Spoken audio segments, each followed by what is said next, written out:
Malta l-aqwa fl-Ewropa bil-fatti anke fil-konnettività.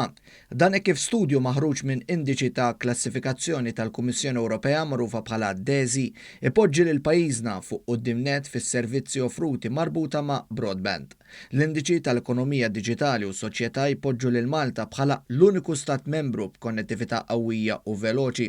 Fil-fatt l-użu ta' broadband ċellulari ra żieda sinifikanti ta' kważi 35%, jiġifieri minn 65% fl-2016 għal 97% is-sena l-oħra. L-istudju mbagħad jikklassifika lil Malta fit-tieni post tal-użu ta' broadband veloċi fid-djar.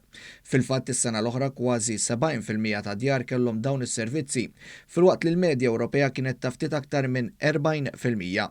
Il-pożizzjoni ta' Malta f'dak li għandu x'jaqsam ma' użu ta' ultrafast broadband żdied b'mod notevoli wkoll minn 3% fl-2016 għal 23% is-sena l-oħra.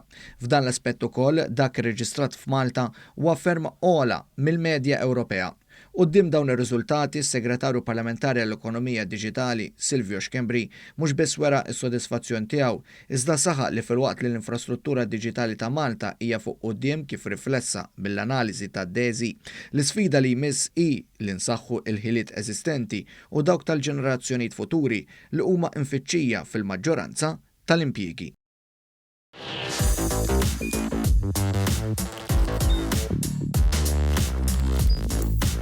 Idħol fuq one.com.mt u hemmhekk tista' tara l-programmi kollha li jxandru fuq One permezz ta' One Play.